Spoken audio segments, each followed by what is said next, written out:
Good afternoon. It's 1 minute past 4 o'clock p.m. And as always, sorry, but I need initially to know if you hear me and if you can see the presentation on your screen. Please say me yes. Good morning. All is okay. Yes. Okay. So we can quickly go on. This is lecture number 7, and yes, I've started the registration.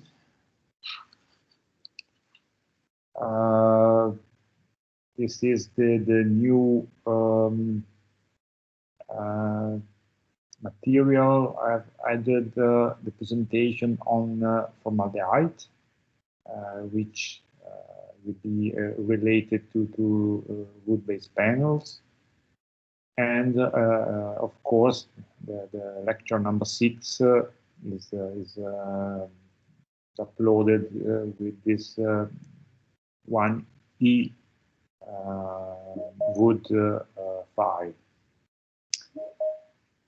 Okay, then next lectures. The next one will be the day after tomorrow. Then the following week, we said that we could have a lecture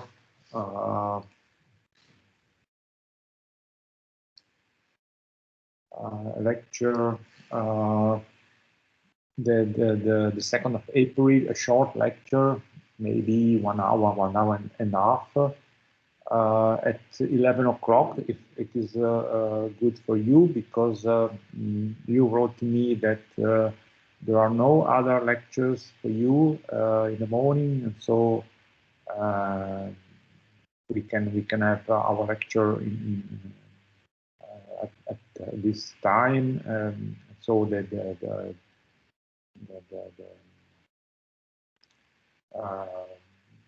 not as usual, so all the afternoon will be free for me and for you. If you agree, we can do the lecture like this.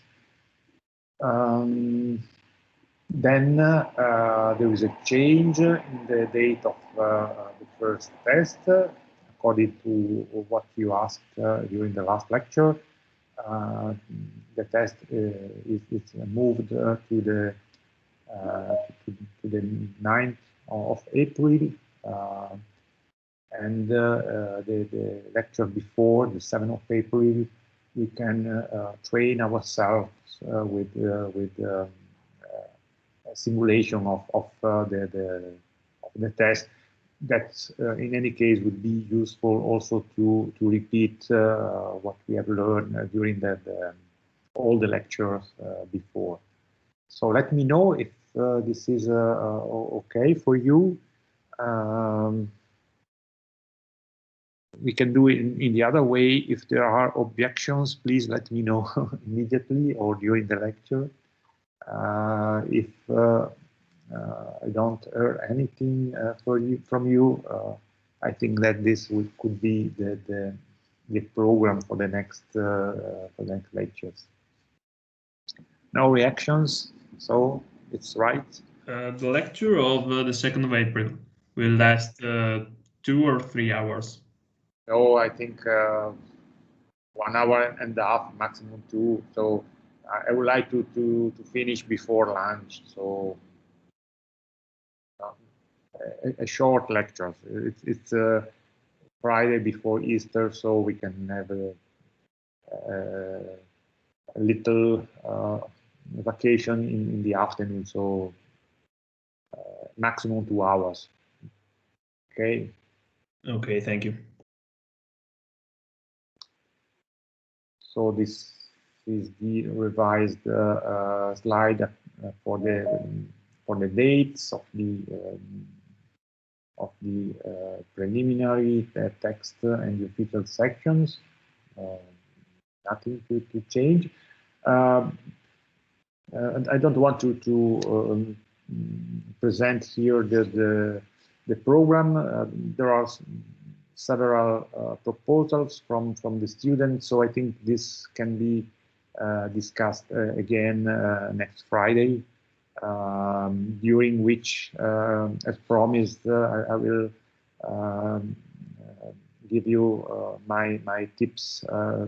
It's a short presentation, as I've told you many times, about how to prepare and to present presentations. So next Friday, we can spend some times on this part of our program. What are we going to do today? During the last lecture, there were some problems with the connection. Sorry for this. So I would like to start the lecture of today with the terminology section dedicated to wood, and then we can go on with the second part of the program dedicated to wood-based panels. I think that's all. Now I must open the other presentation, so the one dedicated to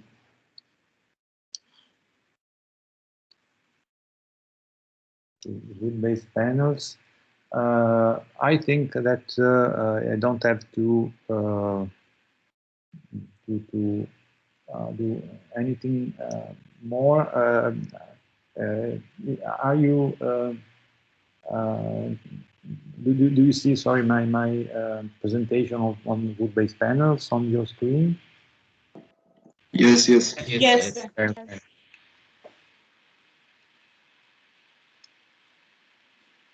Okay, so this is the subject. Oh, no, sorry. Before, sorry, I told you that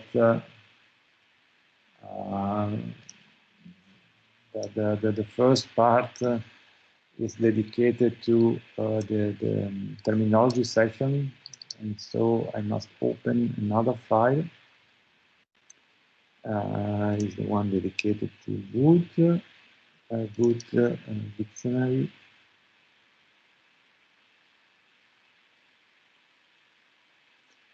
Just a moment.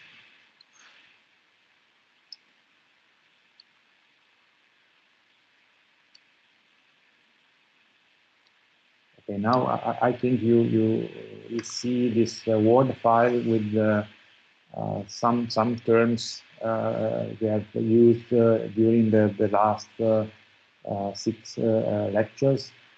I would like just to read the terms and to say something to describe what the meaning of the word. In some cases, we don't need to say too many words, but in other cases, I think it's good to repeat the meaning of certain words, certain terms. Okay, wood and timber. We know that wood is the material deriving from trees. Timber is the English name for wood used in construction, used in building. So they have this different terminology that, for example, in Italian we don't have. We introduced the term sustainability. There is a definition from a standard in the slides you have. Remember, sustainability means that we use certain resources but allowing the future generation to use again them. So we don't compromise our environment if our industrial processes, if our life is sustainable. So this means that when we do something, we think to the future generation in order to give them the opportunity to live in a world as we do now. So this is an important term that we said for the present the present situation. Everything today is sustainable. Materials, processes, everything, and it is strongly associated to green economy, to circular economy. All these terms, which are today very, very frequent in every speech dedicated to the industrial world, to the production, to the economy, circular economy. I think we have listened these terms many times, and you know, it's a goal of our future, of course. We mentioned the this EUTR 995. EU means Europe timber regulation. Remember, is the regulation which deals with the import of wood from other countries, and it's a measure to counteract the illegal logging, the import of illegal wood. And we said that there are many implications for wood importers, but not only, also for furniture importers and so on, because all parts made of wood, including, for example, wood-based panels, have to be considered according to this regulation. And we said also that there are other similar regulations in other parts of the world. I've mentioned the LCA, the meaning is life cycle assessment. In few words, we can say that it's a sort of environmental identity card of each product. It's something maybe related with the future. It's something that will probably happen in the future. So every product will have, I really hope, this identity card, so we can, for example, choose a new car, not only because it's nice, not only because of the cost, but also because its impact on the environment is lower, for example, than another car, another similar car. So this LCA will be an opportunity for the final users, not only to choose products according not only, as I said, the cost, the performance, the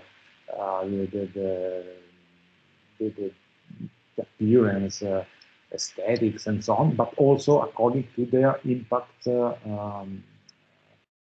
the environment. This is something I think that will it's going to start as a new way of thinking. Every For example, mobile phone, why choosing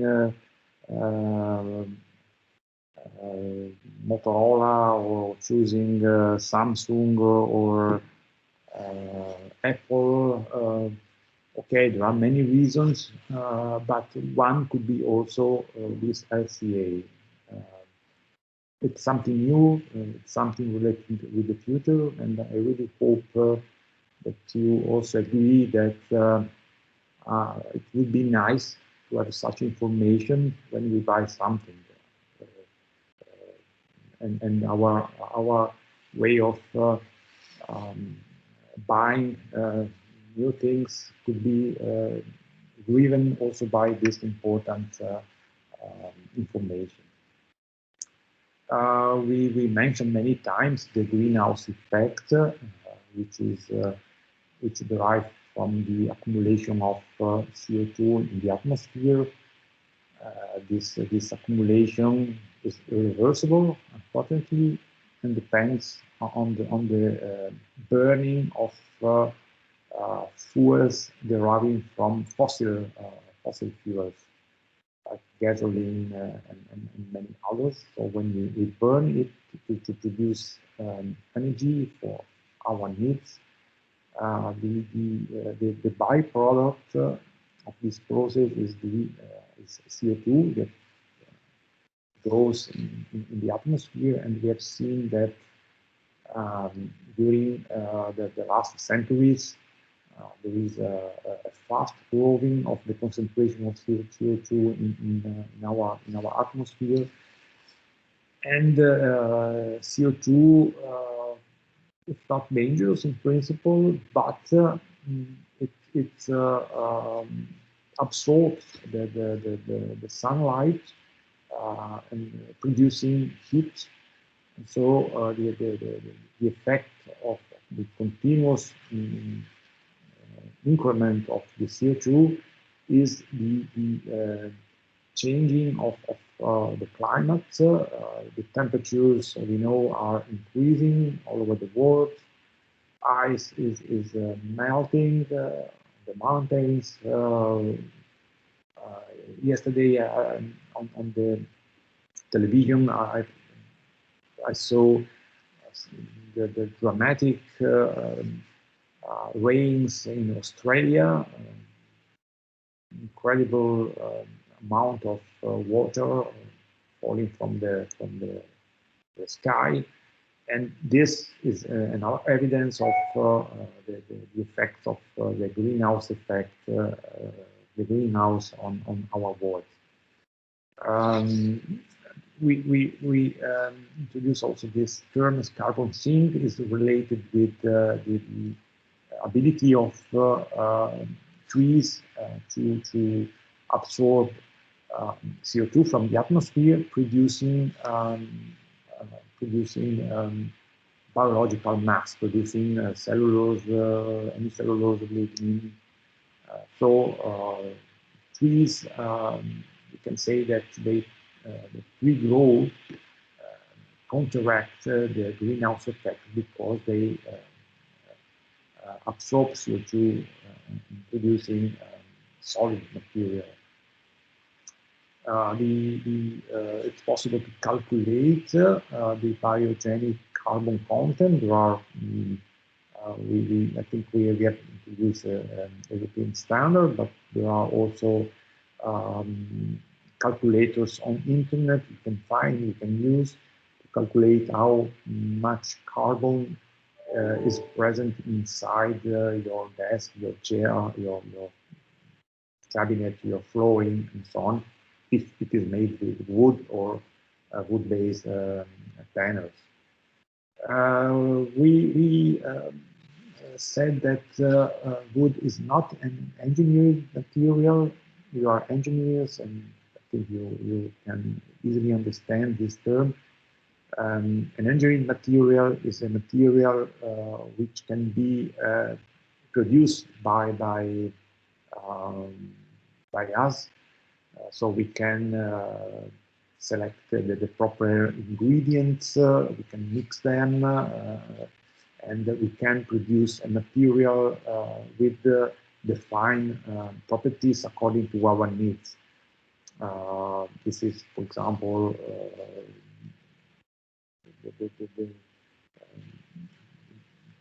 the reality of plastics.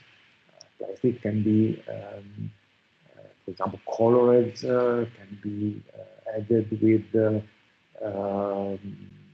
fire retardants and other substances to modify the properties according to the desired use, to the final use. Wood is not an engineering material, of course. Then we analyzed the wood morphology, so its form, its visual appearance, the anatomy, so the internal structure, and finally the chemical composition.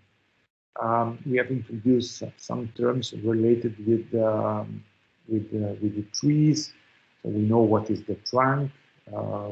We know what are the branches. The branches produce the knots on wood. So this dark spots we can see frequently in wood elements. They derive from branches. And we said also that there are something related with branches which as grow together with the tree. These are known as sound knots and branches which for possible accidents they died. And so the trees has incorporated such branches as an external material, so they didn't grow together, and the dead knots are very they can be considered a real defect of the tree because sometimes they can also be easily removed from a piece of wood, so they produce a real hole, for example, in the middle of a piece of wood. So it's a problem in terms of aesthetic, but not only, also in terms of mechanical performance, for example. Roots are the parts absorbing water and salt from the soil. The bark is the external part, is the protective shield of the tree against the possible external factors like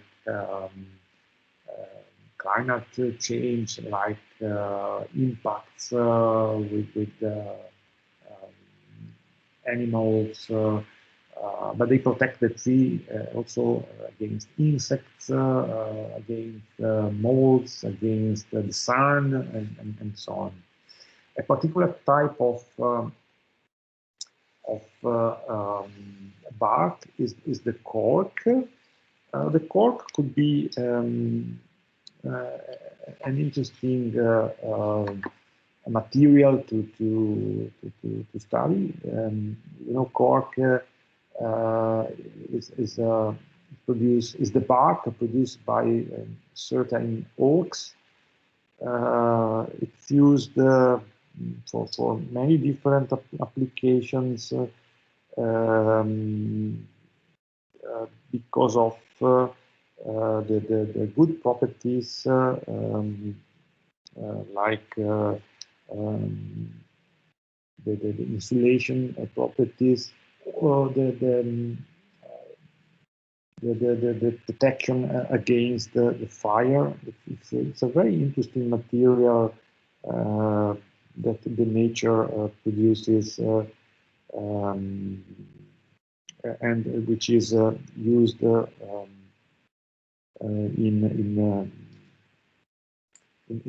many applications.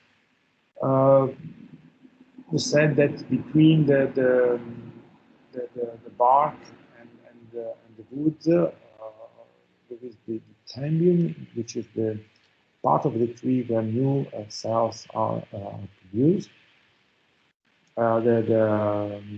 Going inside, we have the rest of the trunk that we call wood, or with a scientific term, xylem. And we have discovered that the xylem is divided in two parts: the sapwood, which is the live part of the tree, where the sap flow, and the heartwood, which is the central part, which is the dead part of the trunk, without particular function. Only the only function is that of supporting the tree. And we know now that it contains some substances protecting wood against the biological agressions, like polyphenols and some other substances, which can be dangerous also for the human being. So we have discovered that this nice, beauty, natural material, it's not safe, or it's better to say that the dust of some wood species are particularly dangerous for human beings. We have mentioned the growing rings, and we have also considered the early wood, so the light and wide ring, which grows during the hot seasons, and the late wood, which is the small and dark ring, which grows during the cold periods.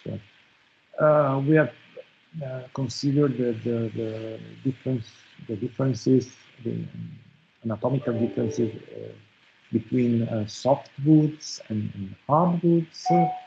We said that the soft woods present a more simple cellular structure compared to hardwoods, and from this evidence we could derive some interesting information, especially regarding the appearance of such of the wood species belonging to one family or the other.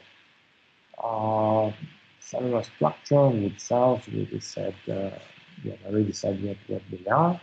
This is, we said, one of the most important terms describing wood. And wood is an anisotropic material, and I remember that you gave the wide definition of anisotropy. Anisotropy means that the properties, some of the properties, not all, are different according to the direction in which we measure them.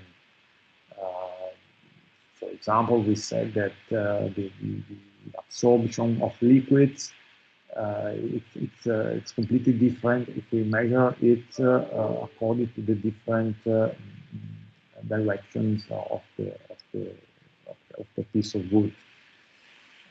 We have analyzed the three directions in which wood can be cut: the axial direction, radial, and tangential. Because wood presents this cellular structure, we said that it's a porous material with a low density, and this is interesting for some properties, in particular the lightweight, the insulation against sound and against the temperatures. We said something about creep, but this is a term that we will consider again when we will study the adhesives. And when we enter inside the chemistry of wood, we said that wood is mainly made by three polymers. Polymers are big molecules made of thousands and thousands of atoms. I remember I presented them like the dinosaurs of the chemistry. Polymers are formed by many monomers. So poly means many, and mer means part. So a polymer is a molecule made of many parts. And in particular, when we study cellulose, we have discovered that it's a polymer, of course, and the parts are made of a single sugar, the glucose. So cellulose is a polysaccharide, so it's a polymer made of different glucose units bonded together. Hemicellulose is the second polymer. It's again a polysaccharide made of sugars, but of different nature. Excuse me, Professor. Yes, please. Due to the fact that in the wood there are a lot of kind of polymers. Yes. Is wood considered as a polymeric material or a composite material? I think that both terms are good. It's a material made of polymers. We can define it as a composite material in particular because if you remember, we described it as a combination of fibers made of cellulose and the binder, which is the lignin. So it's in chemical terms, we can define it as a composite material made of different polymers. It's for me a good scientific definition. Okay, thank you. You're welcome. When we present the particular cellulose, we said that it's, I think I forgot to write here.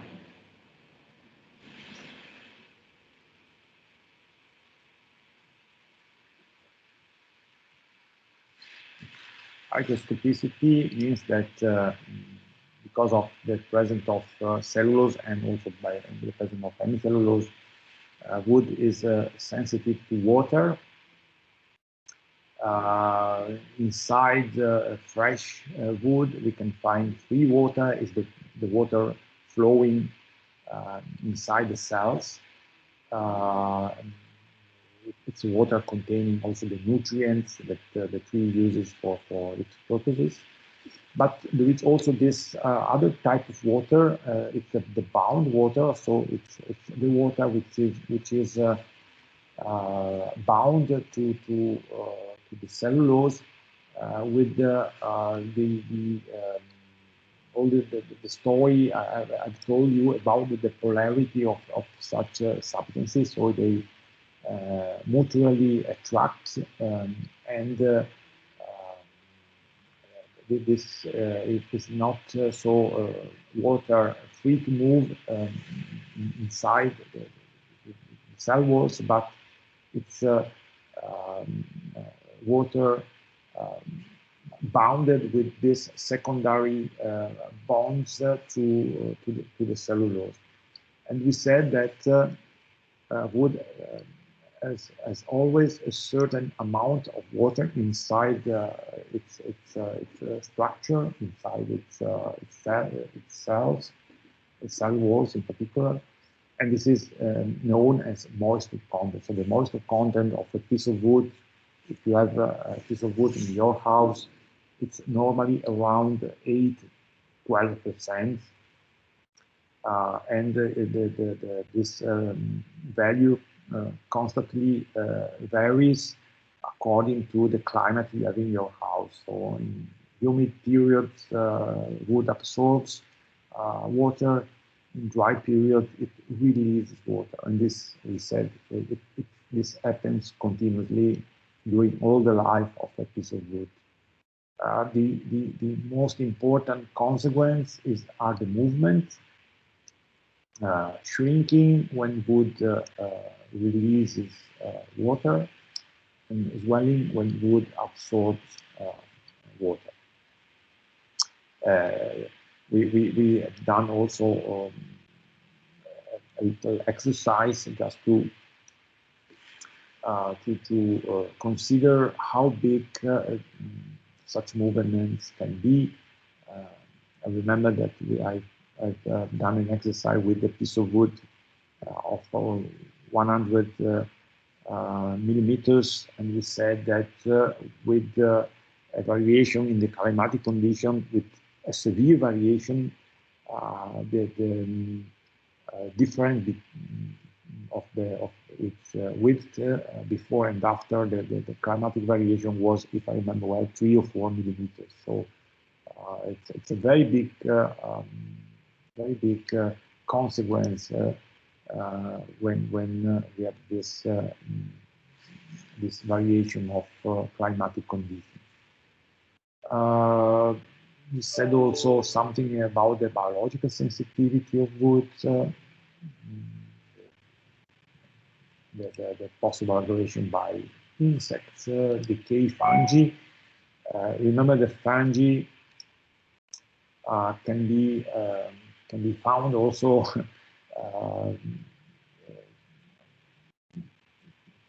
only when the moisture content it's very high. So in normal condition, there is no risk of the aggression of fungi. In wet wood, it's something that normally happens very quickly, and this fungi is terrible. It is able to destroy wood in a very short period. So especially in the buildings, particular attention must be given to control the possible accidental ingress of water from the roof, for example, because this can create serious damages to houses. We mentioned natural durability, then we presented lignin. We said that it's a thermoplastic polymer, which made possible some particular operations with bending, and this is something mainly related with research, the wood welding, because it's possible to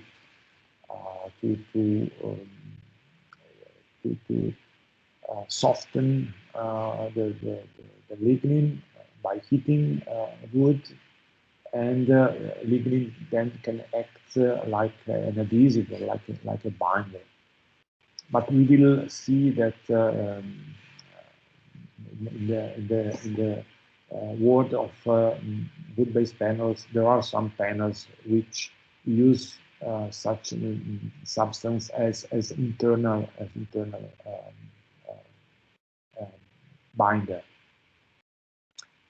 We've mentioned the extractive and something then related with woodworking, chipping, sawing, the peeling. We will consider it also in the presentation of wood-based panels, what is peeling. There is also a video that can explain, I think, very well what is this operation.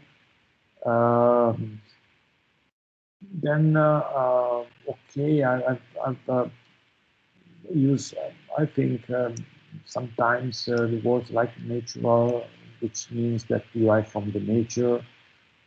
Ecological means that it's something which respects the environment. So what is an ecological process is a process that try not to contaminate the environment. So ecological means that it's sensible to ecology, it's sensible to the environment. And biological is related with the life. So these are terms that frequently are used also in the normal life, and the meaning is exactly this. If we try to apply these three terms to wood, we can say that wood is always natural. Yes, of course. Is ecological? It depends. For example, if wood derives from illegal logging, it's not ecological. So wood is always natural, but can be or not ecological. And is it biological? So it's safe. Not always. We know that wood cannot be safe. In particular, wood dust is carcinogenic. So what is natural is not always ecological. Remember, it's not always biological. Carcinogenic, we said that wood dust can be dangerous. We last time we introduced wood modification. So we said that it's possible to modify the wood composition, or in any case, the wood properties according to certain treatments. We have mentioned the thermal treatments. So I said, we cook wood like bread, like cakes. We put it inside an oven, and this treatment determine a modification in the wood components. There are some positive effects. Wood becomes less sensitive to water, so it's very nice. It's more stable in terms of movements, and it's less sensitive to biological aggression. That's the good news. The bad news is that such treatments strongly affect the mechanical properties of this material. So never use thermal-treated wood to build a house, for example. It's as we have seen, the mechanical performance can be reduced to the half than the original or more. So it's something to consider very well when such material is considered. Chemical treatments are more interesting for me, because I'm a chemist. It's possible to treat wood with some substances which react with wood components, producing a different material. In this case, the mechanical performances are not affected. And what is interesting is that the wood derived from such treatments, it's more stable, it's less sensitive to biological aggressions, It's much more durable, especially at the side. So a lot of interesting improvements. The most serious problem is related with the cost. The cost of chemical treated wood is it's 3, 4, 5 times more than the same wood not treated. So you can understand that it's not easy to use such material. It strongly affects the cost of the final product. But in any case, I think it's a nice way of using wood. It's something in the middle.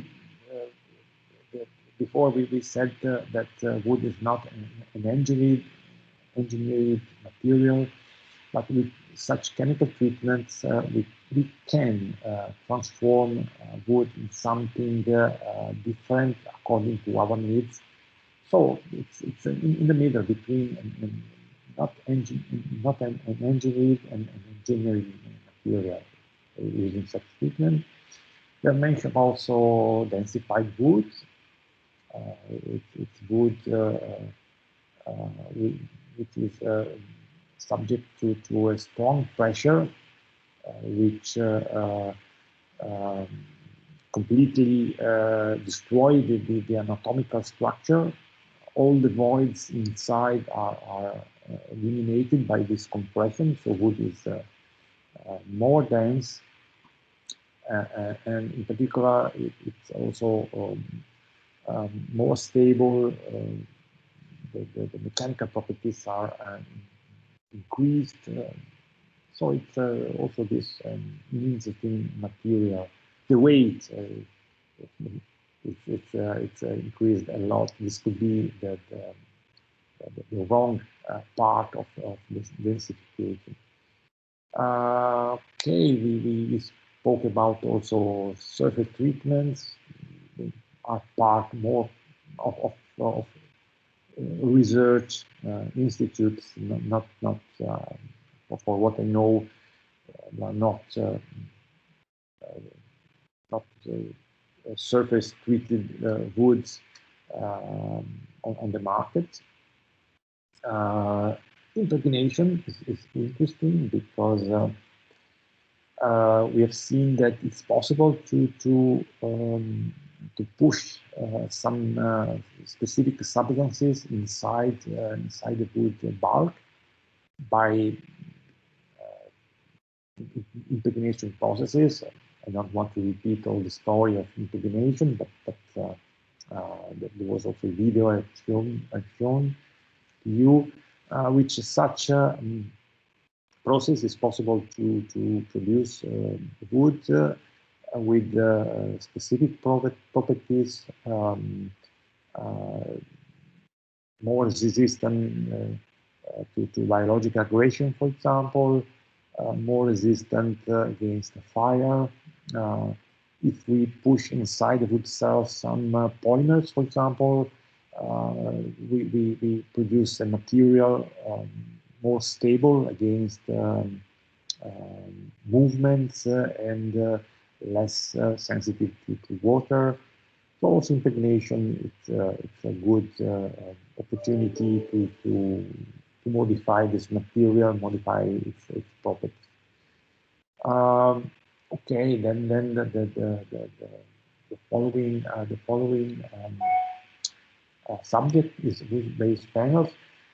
Because it's 50 minutes past 4 o'clock,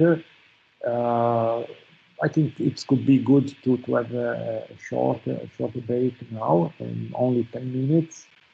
So at 5 o'clock we can start again with the first part. The first part dedicated to wood-based panels. So only 10 minutes to drink tea or coffee, and then we can meet again here to start this new subject. Okay? Excuse me, Professor. Yes, please. The acronym LCA is life cycle assessment. Okay, thank you. Okay. So we can meet here in 10 minutes. Okay.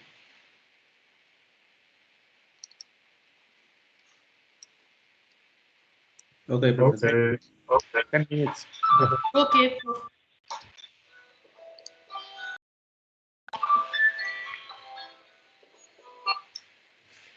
Sì, pronto?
Yes, so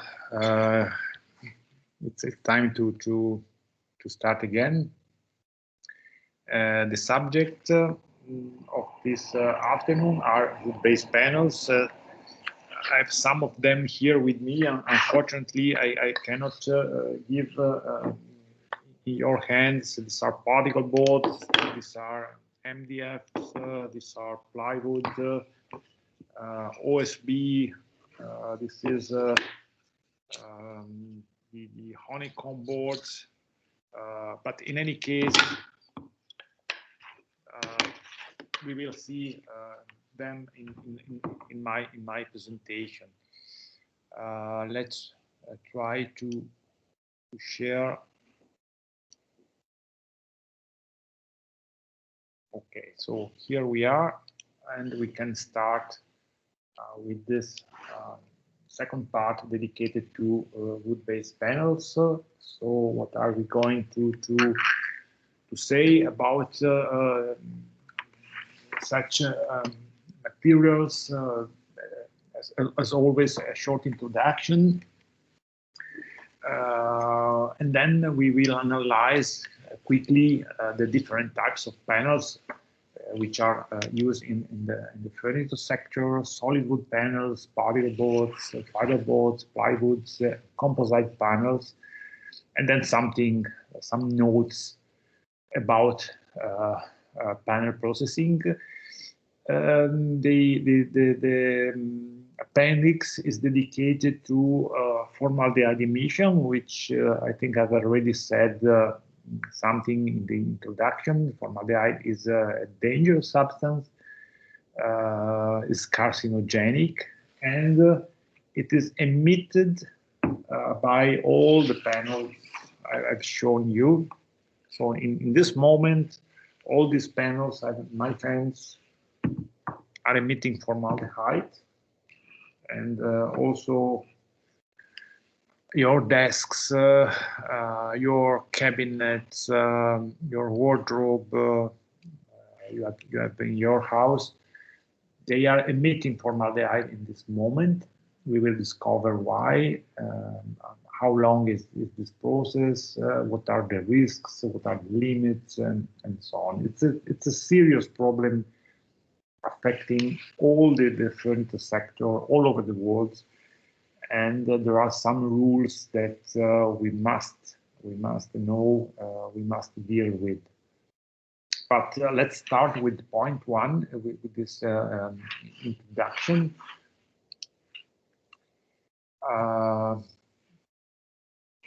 We can say that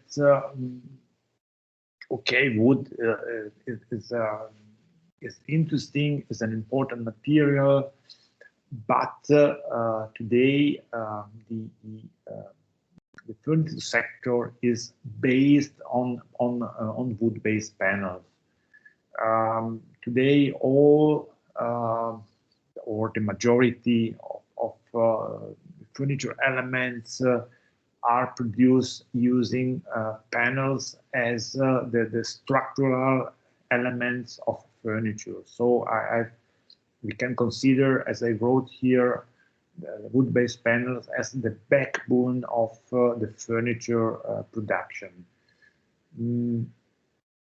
I can also add that in all the countries where there is a strong furniture industry, at the same time there is a strong production of wood-based panels. This is true, for example, in Germany. Germany is a leading country in the production of furniture, and at the same time is a leading country in the production of wood-based panels. It's the same for Italy. We have many producers of wood-based panels in Italy, because Italy is a country where the furniture production is very important. The same happens in Poland. The same happens in China. China is the biggest producer of furniture, and it's the biggest producer of wood-based panels. So the wood-based panels is is close to the furniture production. I think we have already considered this figure. The global production is higher than 400 million cubic meters per year. And in particular, in the furniture sector, the most used are particle boards, then fiberboards, and the rest, plywood and others. So the majority of our furniture is made with particle boards. And the reason, as we will see later on, is that they are very, very cheap. This is something we have already considered. The global production of wood-based panel is increasing. I've seen some recent figures that is still increasing. Also, during this strange years of where the COVID-19 is affecting our life. But the panel production is increasing, and it's incredible that today there is a lack of panels. It's incredible that the furniture production producers they have problems in finding wood-based panel for their production, because there is an increment of the demand of wood-based panels all over the world, and also the cost is increasing, because you know that where the demand of certain product increases, also the price increases. And today the wood-based panels cost is increasing a lot compared to some months ago. I've already mentioned that the first number one are particle boards in the furniture sector, then fiberboards, plywood, and others. What are the advantages of using wood-based panels instead of wood? The first reason is that they allow a better utilization of wood resources. We can use, for example, recycled wood. Here you see the wood which is ready to be used in the production of wood-based panel, and you see that there are trunks, but also there are branches. There are other also recycled wood, so wood which derives from products that are at the end of their life. So the first advantage of the wood-based panels is that we can use everything coming from the tree, but not only, also wood deriving from other products at the end of their life. They allow the overcoming of the size limitation which are inherent in solid wood. So wood-based panel can be produced in very, very big dimensions, 4 meters by 2 meters. So it's a good opportunity to also to produce them in different thicknesses, from 2 millimeters up to 30, 40 millimeters or even more. Their behavior is more homogeneous than solid wood, and of course there are not the typical defects we can find in woods, such as, for example, knots. They are isotropic. Now we know the meaning of this word, so the properties do not depend on the direction in which we measure. The dimensional stability is normally better than solid wood, and there is also the opportunity here to modify certain properties of wood-based panel, just adding some specific additives to their formulation. So, for example, I've shown before the particle boards. They are made with wood particles, but during the production, for example, we can add some fire retardants. There are particle boards which behave better against against fires because their composition is modified by the use of certain specific additives. And the final point, which should be point number one, they are much cheaper than solid wood, especially particle boards. Some general description and general description of their production. Normally, there are two phases. The first is the preparation of what are known as unitary elements, so the little elements which are then bonded together to produce the panel. So the first is the preparation of the unitary elements, and the second is the aggregation. There are different unitary elements. We can sew, for example, a wood trunk producing list and strips. These are unitary elements that we can use to produce wood-based panels. We can peel, as you see in the, sorry.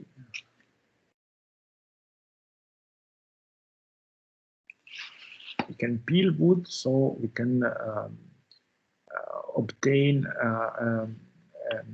what is known as veneer, so a wood sheet of 1 or 2 millimeters of thickness. We can chip wood to produce particles, and the last is the production of fibers.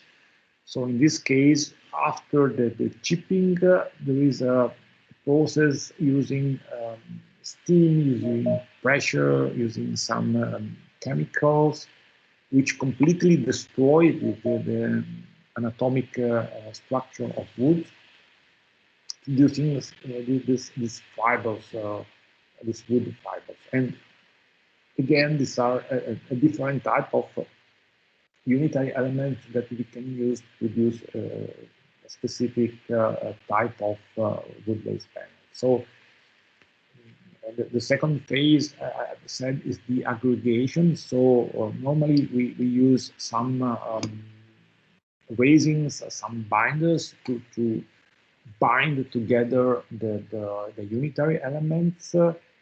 And the process normally involves the use of temperature and pressure. So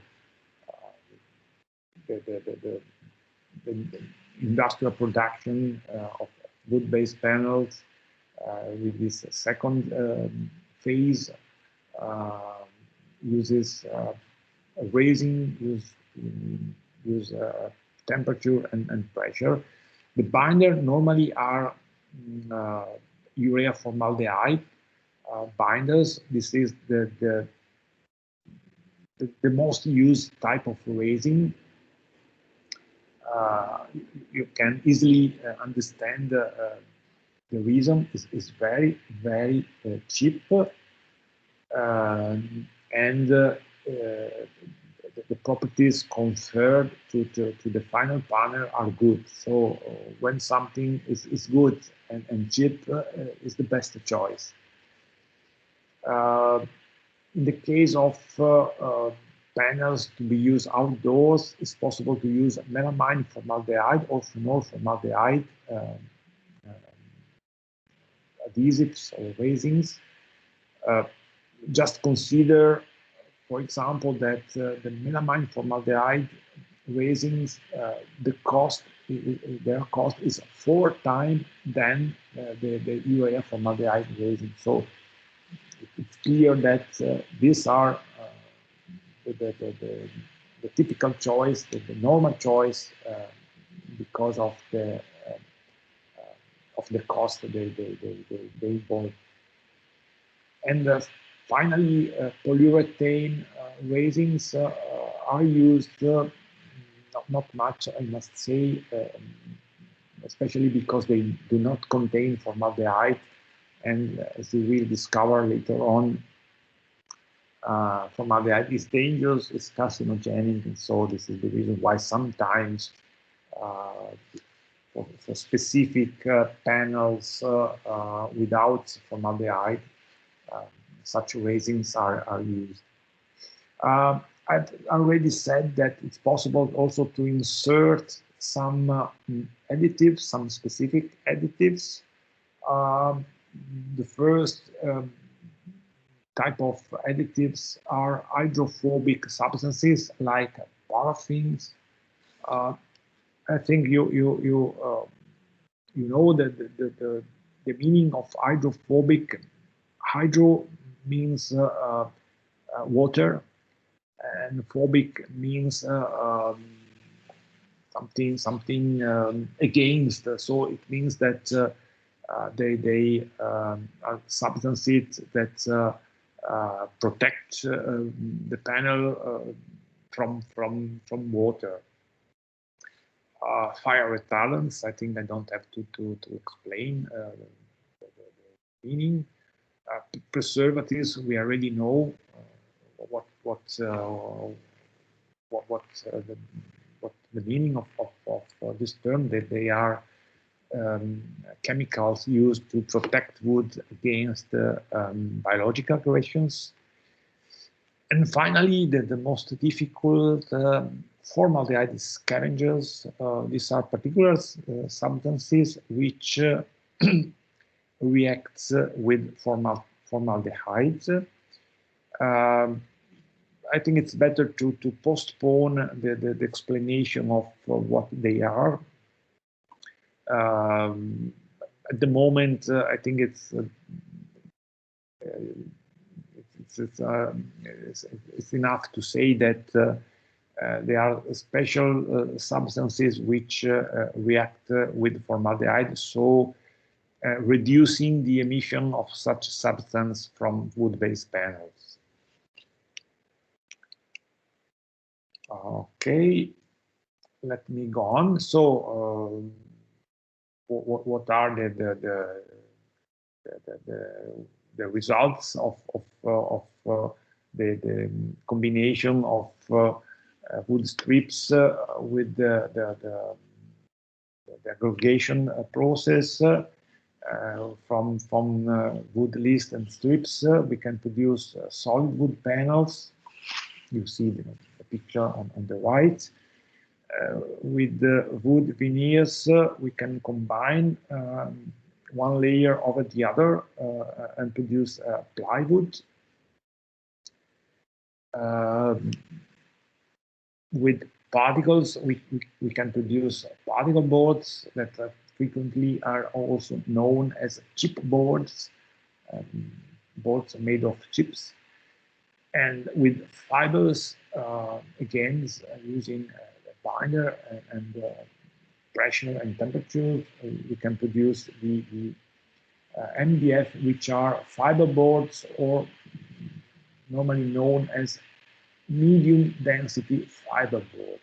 But we will discover later on why they are called with these three letters, medium density fiber boards.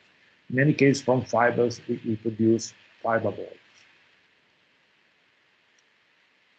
Okay, so this is all for the introduction. So we have discussed a little bit about the advantages of their use.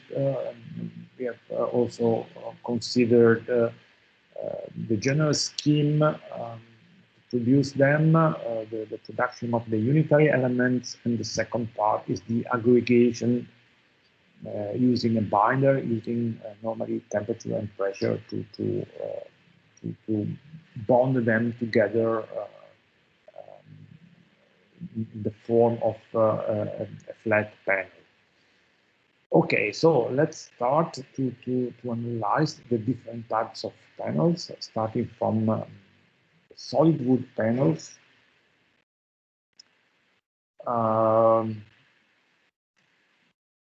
They are known with these three letters SWP.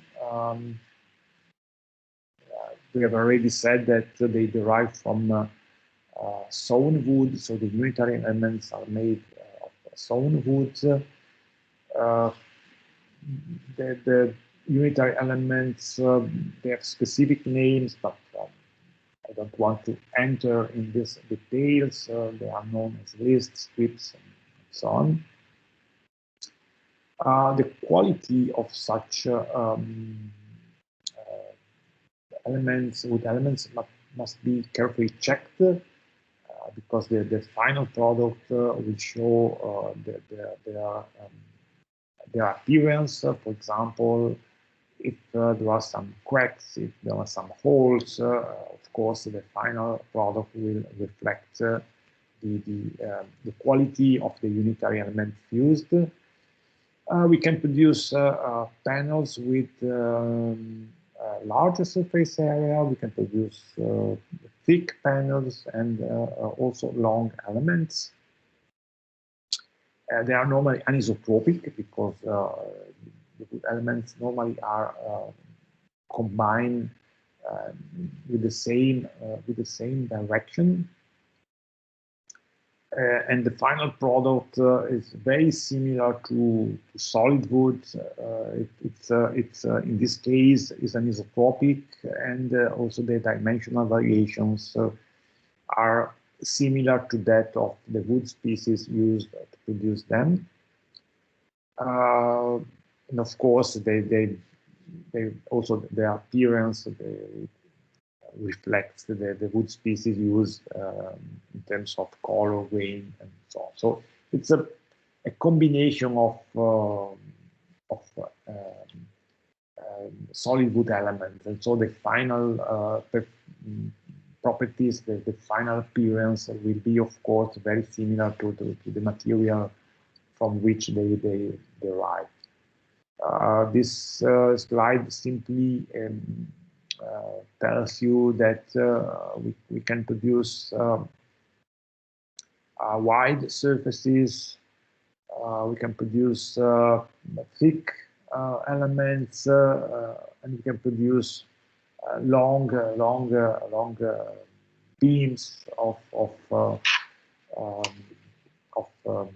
solid wood panels, or we can also produce long and thick, or long and large, and so on. So playing with the wood elements, we can produce what we want in terms of dimensions. The production, I have a short video to show to you where the production of such panels are presented. The glue is normally UF-formaldehyde, or in case of panels to be used in humid environment or even outdoor, it's possible to use water-resistant vinyl adhesives. The presses are particular presses which normally they are able to press the panel both in the horizontal and vertical directions. The heating very often is achieved by means of high frequency equipment. Why do they use such system? Because, for example, if we press this these three elements together, we could use in principle hot presses, hot press planes, but you can easily understand that the glue is here and here. And so heat, the heat of the plane must pass through all this thickness in order to reach the adhesive that is applied here. And this is not easy because we know very well that wood is an insulating material. So it's difficult for it to pass all this layer and arriving here. It takes a lot of time. So the equipment I have mentioned here, the high frequency equipment, they produce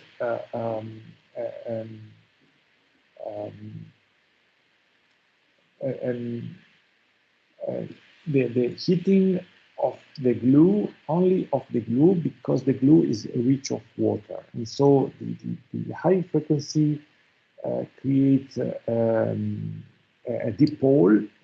We have a positive pole on one side and negative pole on the other side. So it produces an electric field with a strong frequency variation.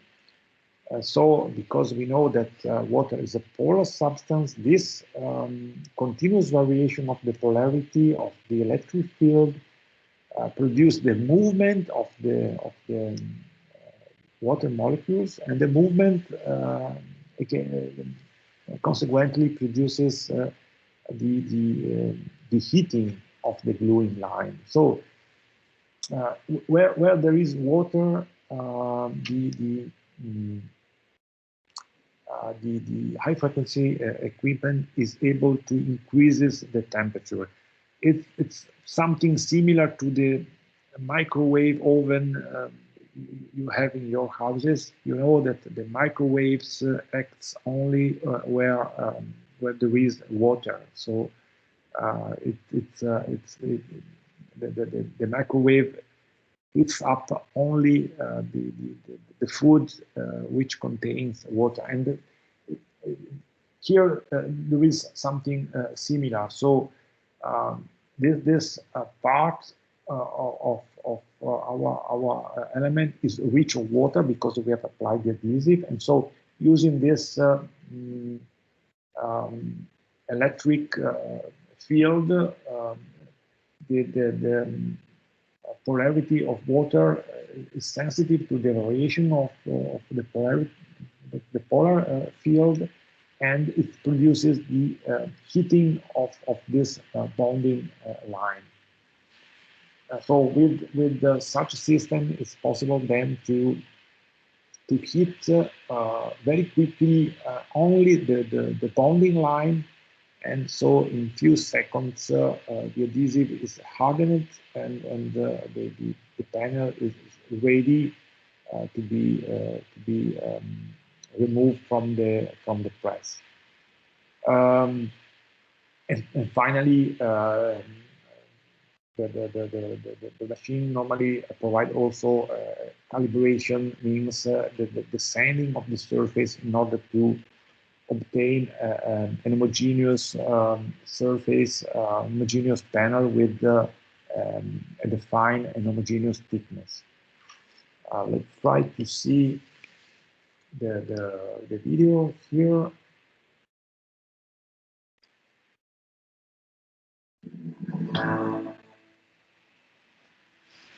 It's a German company. Vining is very well known. The first step is to apply the glue on the lateral surfaces.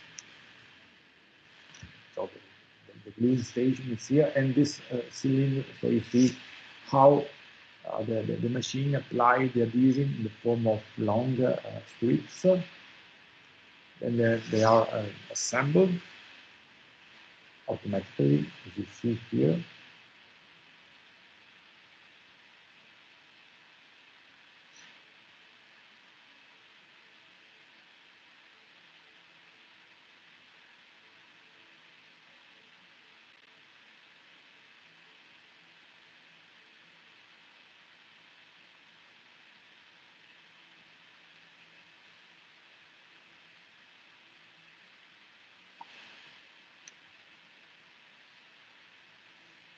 Then they enter inside the press with this heating system, which is protected.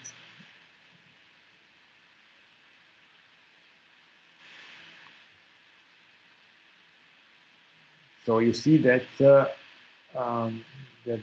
video shows that only the gluing line are heated because of the radio frequency or high frequency heating system. And the other advantage that they promote is that they don't heat wood, so they prevent the material from possible problems deriving from the release of water, from the shrinking caused by water. I'd like just to show you this part, curing of the glue joint, meaning the hardening of the glue joint, and you see that the red parts represent the parts where the temperature is higher, and this is caused by this high frequency heating system. So the high frequency, as I told you, act on the water which is present in the adhesive. The water molecule are sensitive to this frequency. They start to move, to vibrate, and this create this temperature increment. Sorry, with the final result, which is very quick and very cheap. Okay, so this is how this material, this type of panel is produced. What about properties and classification? For every type of panel, I've mentioned the standards, the European standards, which define, for example,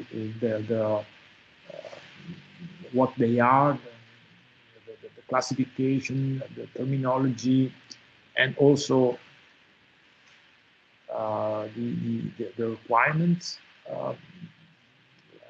Like in this case, dimension tolerances, moisture content, bonding quality, resistant to bending. So, what I would like to tell you is that there are some rules in the market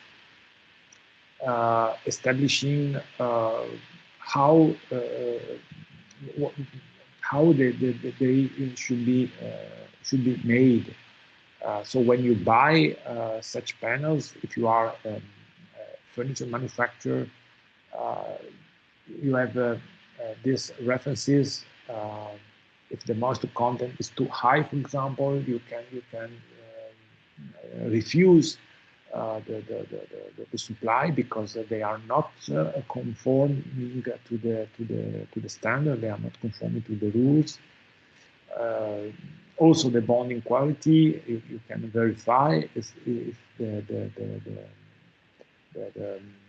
bonding quality is right, is good, and this is something given by such a standard. So this kind of standards that normally I call them tools. They are a real tool for the market to define what is right and not. So what if you bought something good or not? It's written here, and the use of standards is increasing for all materials, for all finished products, because they really represent the references for the right way to do things. So remember that for every sector, not only for the furniture sector, you can find such standards which are the references of every industrial sector, and they are a good way also to define what you want to buy. If you want to buy solid wood panels, you can say to your supplier, yes, I would like to buy them, but they must be produced according to such standard. Even if it's a supplier coming from a country from other parts of the world, from China, for example, from India or wherever, you can also always use such tools, as I said, in order to clearly specify what you want to buy, because these are the references for the European market, and there are other references. For example, for the American market and so on. The good situation will be when we will have for all products ISO standards, meaning international standards, which will be valid all over the world in every country. So in every country of the world. So the exchange of materials, the exchange of finished products will be more easy, more transparent, because there are some rules that all the world, the producer of the world know, and so this can reduce disputes, reduce problems, defects, and so on. So I don't want you to remember the name of the standards. Of course, it's not necessary. It's stupid to for me. Even I frequently I don't remember the number of the standards. But what is important to know is that they exist and they are fundamental tool for the market. Okay, after this long speech about standards, something about properties and classification. I already said that they are very similar to solid wood.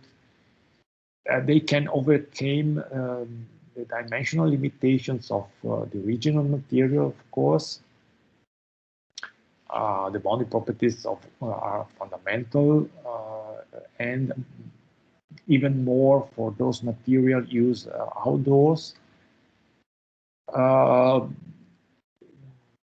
are different types of panels. If you want to use such panels for humid places, you must ask for specific water resistant or moisture resistant panels.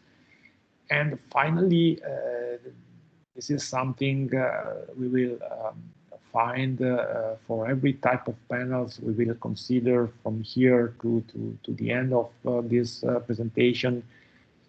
All panels are, or the large majority of wood-based panels are affected by formaldehyde emission, and finally we will discover why. So what are the products of the furniture sector that can be produced with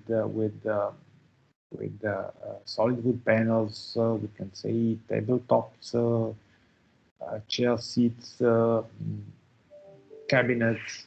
I would say that I don't like too much this cabinet, but it exists, and so it's right to mention. Profiles can be also produced with such panels. I think you know that they are largely used in buildings. This is a gym in Udine, but there are many places where you can see such beams, glulam beams produced with solid wood panels. In this case, the adhesive are a specific adhesive melamine or phenol based. What are the possible problems? Not many. The moisture content, of course, is fundamental. For example, if you start bonding together elements with different moisture content, like in this case, after some weeks or months, you can see a situation like this, where this element has swollen, and so we will see this differences in the dimension. So one of the most important parameters, but it's something that we have said many times, is to check the moisture content of every wood elements before every woodworking process, including the production of solid wood panels. The other problem quite often, I could say, is the attachment of the wood elements. This can be caused by many different reasons. Wrong dimensions, for example, if they are not perfectly squared,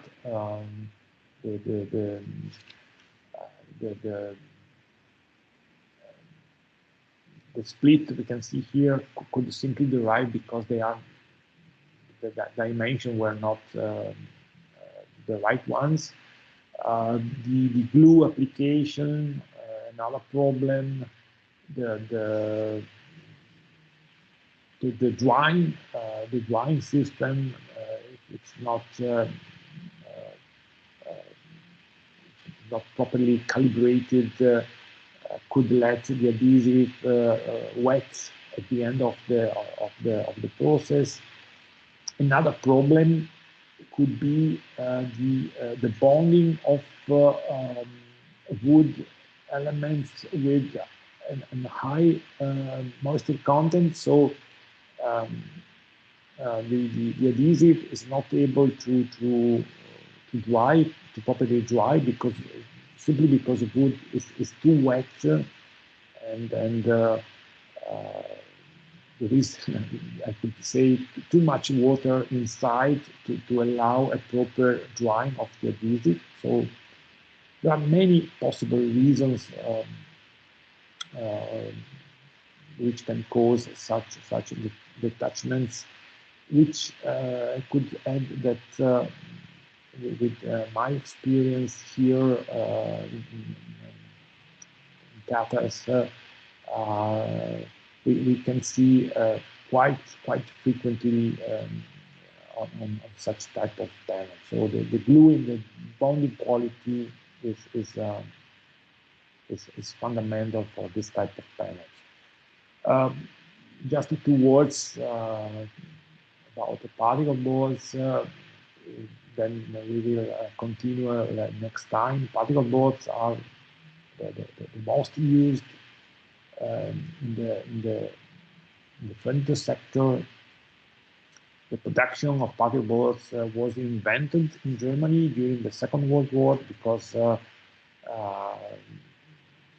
you can understand that during the war many materials are difficult to be found, to be used because there is a lack of raw materials, there was a lack of wood, and the German scientist invented particle boards which could be produced from dust, from the residues of other woodworking processes. And so this discovery was really interesting, not only during the war, of course, but even after. And the success of the particle boards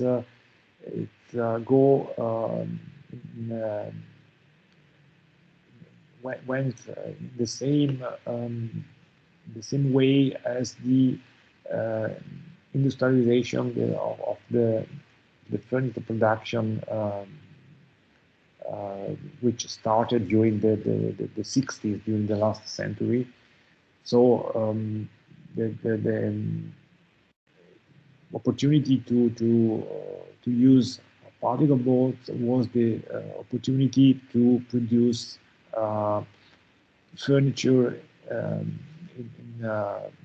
at the industrial level. So the industrialization of furniture is due mainly by the invention of particle boards. And the thickness, as I wrote here, can vary from 3 millimeters to 40 or even more. Normally, the most used dimension is 18 millimeters. Is the typical particle board used for the majority of furniture. Is exactly produced with this thickness. I think it's all for today. It's 10 minutes to 6, so I think it's time to stop this presentation. Next time we will start from this point, from particle boards, and we will go on considering the other types of panels, and maybe also something related with formaldehyde. But next Friday, I would like really to start also this part dedicated to presentation. So let's see. We will go on with panels, but the last part for sure will be dedicated to the presentation. I think it's time to consider this important part of my my program. Okay. Now I close here.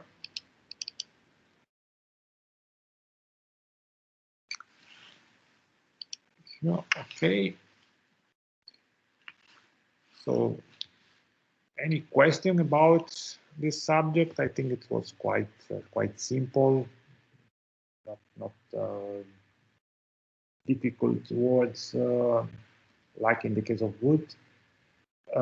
If there are no questions, as always, I will maintain my connection for the next 5-10 minutes. So if you have any question about the subject or about the material, about the presentation, you can find me here for the next 5-10 minutes. Okay, now I should close my camera and microphone. Sir, there are hands up.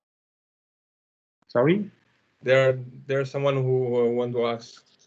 Professor, can I ask you, are we going to have these slides? Because on Dropbox you uploaded a different file than this one. Oh, I think I've added 2 or 3 slides, so I will in any case tomorrow morning I will change the presentation. There are only two more slides than this. In any case, okay, I will do. Thank you. You are welcome. Okay, so if there are no other questions, I close my camera and microphone, but I'm here. Okay. Bye bye. Bye. Bye. Bye, Bye sir. bye. Bye, thank you, Professor. Bye bye. Bye, Professor. Thank you very much for the lecture today. Thank you. Goodbye. Thank you. Bye.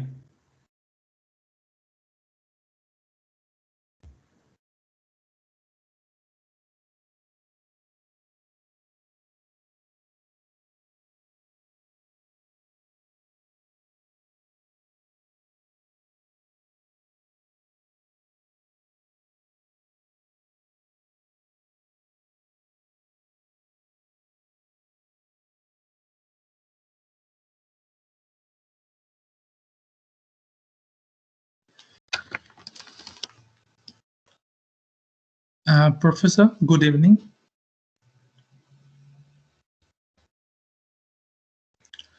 Hi, Professor, can you hear me?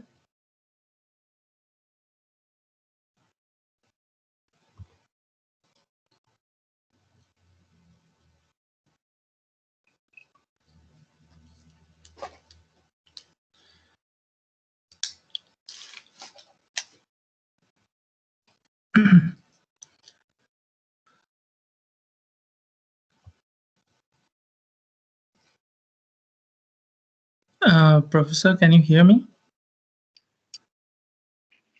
Okay. I see your hand up. So do you have a question for me? Yes, Professor, good evening. Evening. Professor, I have a question about our exam.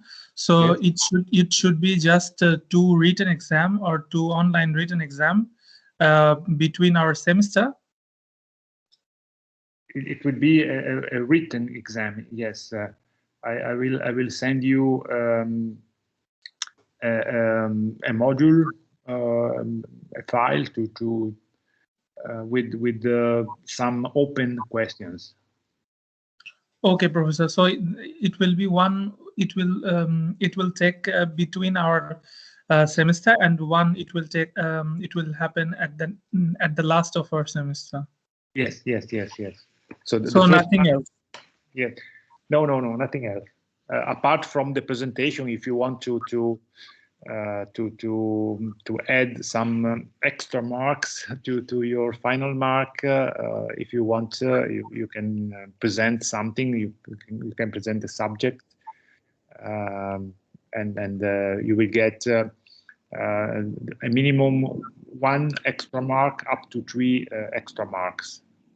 Okay, Professor. So I can present this topic alone.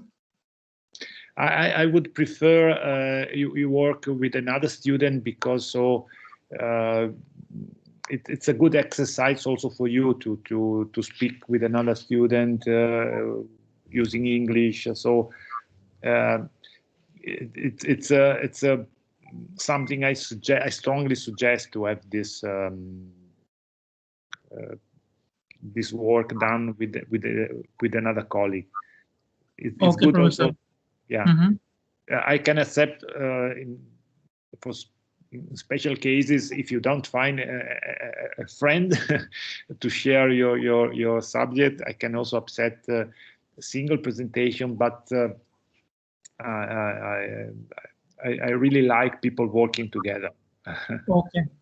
Okay, Professor, and the topic should be like we will need to just present. We don't need to write a paper or something like No, that. no, no. Only the presentation. Only 10 slides, 10, 15 slides, and not more. Okay, so it should be around 10 to 15 minutes. So 10 to 15 slides, and Yes, duration yes. should be 10 to 15 minutes. Okay. Yes, yes, yes, yes. Yes, and Professor, for the topic, I can mail you just typing the name and my group partner name, and that's okay for you. Yes, yes. It's enough. If you need some suggestions, some students they ask me for the topic. Some others they propose 2 or 3, and so I try to help them in choosing the best one. So I can help you also in finding some publication, for example, some articles. Okay, Professor. And this presentation will take place at the last of the semester, like at the end of the semester, or before that? Now, normally we use the last 3-4 lectures to have these presentations. Okay, so it will be around at the end of the semester, but last 3-4 lectures we will do this presentation. Yes, Okay. yes, Okay. yes. Okay. Okay, Professor. So these were my questions about the exam. Thank you, Professor, for your answer. You are welcome. Good evening. Good evening, Professor. Have a nice evening. Bye. Thank you. Bye bye. Bye bye.